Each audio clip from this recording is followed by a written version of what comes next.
خصوصاً على سید الرسل وخاتم الانبیاء اما بعد فاعوذ باللہ من الشیطان الرجیم بسم اللہ الرحمن الرحیم فمن زحزح عن النار وادخل الجنة فقد فاز بسم اللہ الرحمن الرحیم قد افلح من تزكى وذكر اسم ربه فصلى بل تؤثرون الحياة الدنيا والآخرة خير وأبقى صدق الله العظيم وصدق رسوله النبي الكريم الأمين الصلاة والسلام على سيد الأنبياء والمرسلين وأشرف الأنبياء والمرسلين وخاتم الانبیاء والمرسلین وعلى آلہ واصحابہ واہل بیتہ وازواجہ وذریاتہ اجمعین برحمتک یا ارحم الراحمین۔ سامعین، ہم اس دنیا کے اندر بڑے تھوڑے وقت کے لیے آئے ہیں اور یہ مختصر سا وقت گزار کر بالآخر ہم نے داعی اجل کو لبیک کہنا ہے، اپنے مالک حقیقی خالق حقیقی کو لبیک کہنا ہے۔ دنیا میں کوئی بھی مستقل نہیں، مستقل آیا نہیں، مستقل رہنا نہیں، کوئی چیز بھی مستقل نہیں، کسی کو بھی استقلال نہیں۔ دنیا کے اندر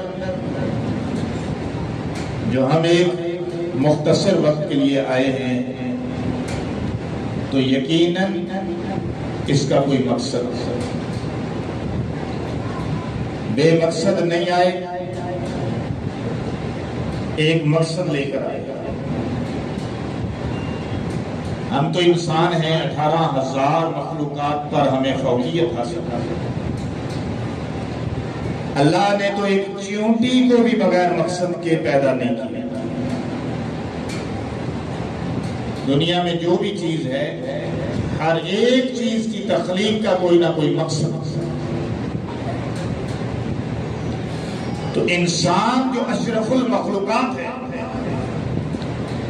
جس کی اللہ نے قرآن میں 4 قسمیں اٹھا کر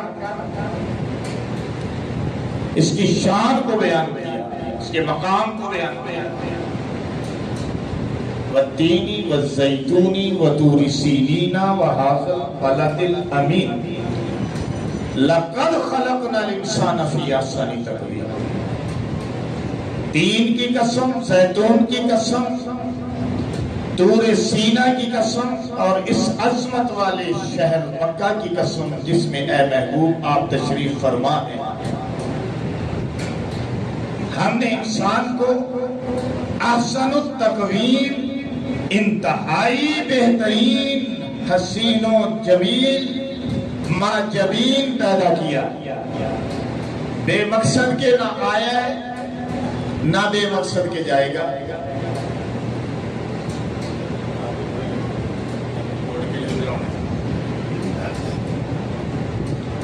انسان کی تخلیق کا ایک مقصد ہے، بے مقصد کے کچھ بھی نہیں۔ اچھا، تھوڑا سا اس بات کو بولتے ہیں، غور کرتے ہیں، 10-15 منٹ ہے ہمارے پاس، کہ کائنات میں جو بھی چیز ہے اس کا ایک مقصد ہے۔ زمین کا مقصد، آسمان کا مقصد، ان کی تخلیقات کا مقصد، سورج، چاند، ستاروں کا مقصد، نباتات و جمادات و حیوانات کا مقصد، ہر چیز کا مقصد۔ اور جس چیز کے لیے، جس کام کے لیے، جس مقصد کے لیے کوئی چیز پیدا کی گئی ہے، اگر وہ چیز اس مقصد سے ہٹ جائے تو بے معنی ہو جاتی ہے۔ آپ گھروں میں ہم بھینسیں پالتے ہیں، بکریاں رکھتے ہیں، ممالیہ جانور، بھینس رکھتے ہیں، اگر ہم نے دودھ کے لیے رکھی ہے، گائے رکھی ہے، بکری رکھی ہے، جب تک دودھ دیتی رہے گی تو ہم اس کو رکھیں گے، اگر وہ دودھ دینا بند کر دے تو پھر ہم اسے بیچ دیں گے، کسائی کے حوالے کر دیں گے۔ کائنات میں جو بھی چیز ہے اس کا ایک مقصد ہے، اسی طرح انسان کا ایک مقصد ہے، اور دوسرا انسان، اس کو اللہ نے ساری کائنات کا دلہا بنایا، جیسے میں نے کہا احسن التقویم، انتہائی بہترین مہجبین بنایا۔ ساری کائنات انسان کے لیے، اور انسان کس کے لیے؟ یہ ہو گیا ہے نا، نقطہ یہ ہے ہمارا کہ ساری کائنات انسان کے لیے۔ سورج روشنی دے رہا ہے انسان کے لیے، چاند روشنی دے رہا ہے انسان کے لیے، آسمان پر ستارے چمک رہے انسان کے لیے، بارش کا نظام ہے انسان کے لیے، بادلوں کا انتظام ہے انسان کے لیے، زمین پہ پانی نہروں کی دریاؤں کی صورت میں چل رہا ہے انسان کے لیے، پھل فروٹ ہے انسان کے لیے، گندم ہے انسان کے لیے، نباتات ہے انسان کے لیے، جمادات ہے انسان کے لیے، درخت سایہ کر رہے انسان کے لیے، جانور گوشت دودھ فراہم کر رہے انسان کے لیے۔ ساری کائنات انسان کے گرد گھومتی ہے، اور بنیادی چیز انسان ہے جس کے لیے اللہ نے ساری کائنات کو تخلیق کیا، ہماری خدمت کے لیے ہر چیز۔ اس لیے ہم تو ولیوں کو کہتے ہیں نا، بزرگوں کو کہتے ہیں کہ یہ مخدوم ہے۔ کیوں؟ اس لیے کہ یہ خدمت کے لائق ہے، ہم ان کی خدمت کرتے ہیں، وہ مخدوم ہے۔ اور میں یہ کہتا ہوں وہ تو مخدوم ہے ہی ہے، میں یہ کہتا ہوں انسان ساری کائنات اس کی مخدوم ہے۔ انسان ساری کائنات کا مخدوم ہے، ساری کائنات اس کی خدمت کر رہی ہے۔ سورج روشنی دے رہا ہے اس کے لیے، پانی ہے اس کے لیے، ہوا ہے اس کے لیے، ہوا میں آکسیجن ہے اس کے لیے، ساری اللہ نے زمین کی نعمتیں پیدا کی ہیں انسان کے لیے۔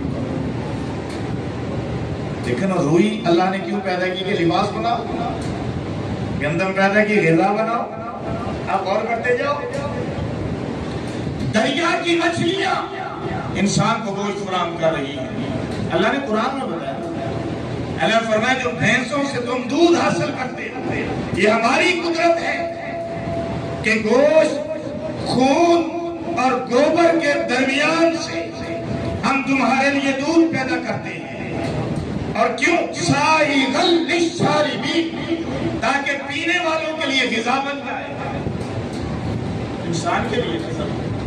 ہر شہد کی مکھی کا پورا نظام ہے، کبھی آپ اسٹڈی کریں شروع، شہد کی مکھی کا جو پورا نظام ہے، شہد بنانے کا جو سلسلہ ہے پورا، تو یقین کریں آپ حیران رہیں، آپ اس کو اسٹڈی کریں تو وہ شہد کس لیے بنا رہی ہے؟ خود تو نہیں پیتی، بھینس اپنا دودھ خود تو نہیں پیتی، شہد کی مکھی اپنا شہد خود تو نہیں چاٹتی، کس لیے بنا رہی ہے؟ کہ جس شہد کو اللہ نے ہر بیماری کے لیے شفا قرار دیا ہے اور اس کو کامل غذا قرار دیا،